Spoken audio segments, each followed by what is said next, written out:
Hello, Unhindered Faith. Welcome to another episode. And we are going to finish up our series of Made Well, talking about a miracle at the pool of Bethesda in John chapter 5, verses 1 through 15.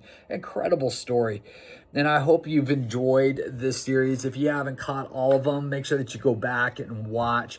But we've spent the last 4 weeks walking through one incredible story encounter between Jesus and a man who had been stuck for 38 years.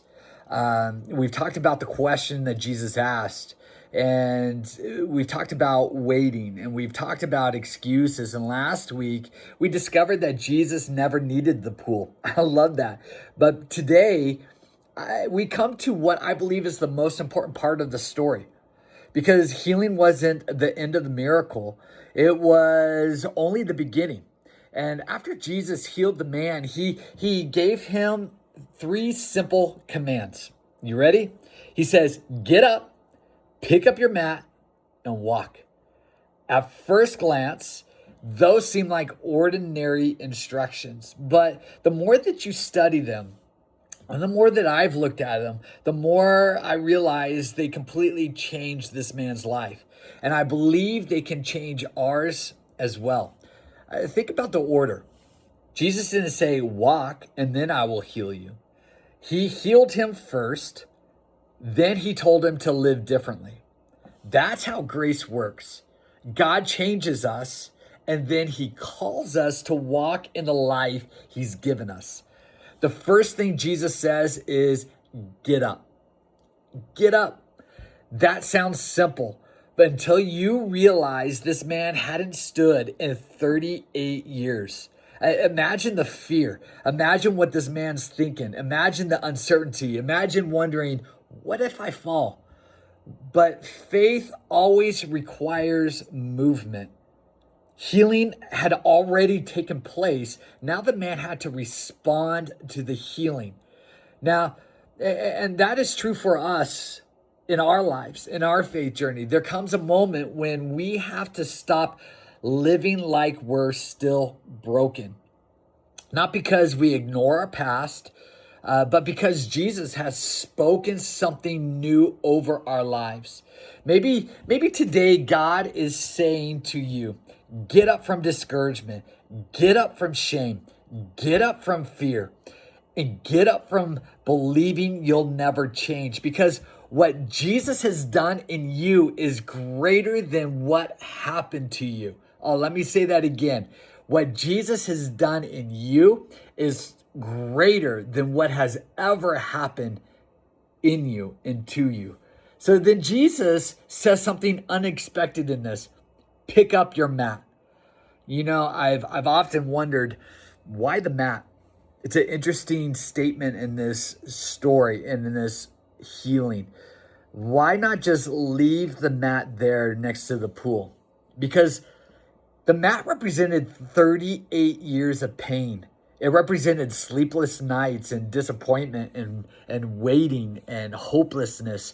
Wouldn't it make sense to leave it behind? But I think Jesus wanted the mat to become a testimony instead of prison. The very thing that once carried him would now become evidence of what God has done. And I think that's beautiful. God doesn't always erase your stories. Sometimes he redeems it. Your scars become your testimony. Your pain becomes your ministry. Your struggle becomes the place where someone else finds hope. I've learned in my own life, there are seasons that I'd never choose to go through again. Moments of uncertainty, of loss, disappointment, questions I couldn't answer. And at times I just wanted God to remove those chapters from my story. But looking back now, in fact, this story comes to life because of some of the things that I've walked through. And looking back now, those are often the very experiences God uses to help me encourage someone else. What I wanted to hide, God wanted to redeem.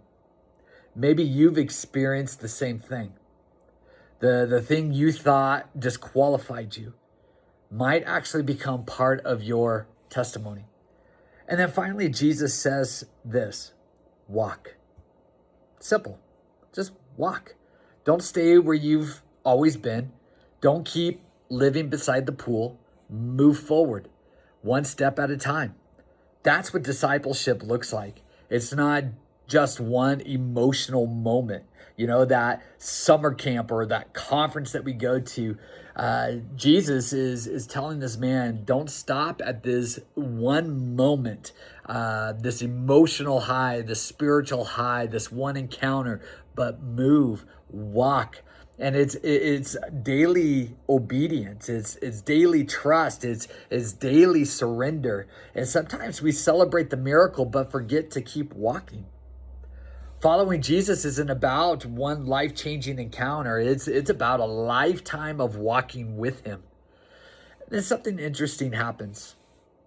It's something that is a little bit farther in the story, but something interesting happens when the religious leaders see the man carrying his mat. And instead of celebrating the miracle, which you think the religious leaders would be blown away, but they criticized him for carrying the mat on the Sabbath. Can you imagine that? A man who hadn't walked in 38 years is now standing in front of them, and all they can see is the mat. Sometimes people will focus on the wrong thing, and don't let that stop you from walking in what Jesus has done. Your responsibility isn't to gain everyone's approval. It's to remain faithful to Jesus. Can I leave you with one final thought in this series? And the Bible never tells us the man returned to the pool. Why would he? He had already found the one the pool could never provide. And maybe that's the invitation to us all. Stop going back to the places, the habits, the identities, the relationships, the mindsets, and that Jesus has already set you free from. Don't go back to the pool. Keep walking with Jesus. So let me ask you one final question as we close this series. What mat is God asking you to pick up? Maybe it's your testimony. Maybe it's your calling. Maybe it's your past that he's redeemed. And where is he asking you to walk? Because freedom isn't just about what Jesus brings you out of. It's about where he leads you next. Over the last 5 weeks, we've learned Jesus asks hard questions because he loves us. Waiting doesn't define us. Excuses don't have to control us. The miracle was never in the method. And healing isn't the finish line. It's the starting line. Jesus didn't heal the man so he could stay at Bethesda. He healed him so he could move forward. And if you're watching this entire Made Well series, I just want to say thank you so much. My prayer is that you've discovered something deeper than just the story of a miracle. I hope you've discovered the heart of Jesus. The same Jesus who walked into Bethesda still walks toward broken people today. The same Jesus who asked, "Do you want to be made well?" is still asking that same question today. And the same Jesus who said, "Get up, pick up your mat and walk," is inviting you into a brand new way of living. If this series has encouraged you, would you share it with someone who needs hope today? And I'd love to hear from you in the comments. If you could answer this question in the comments below. What has been your biggest takeaway from the Made Well series? And I want to say thank you for being a part of Unhindered Faith.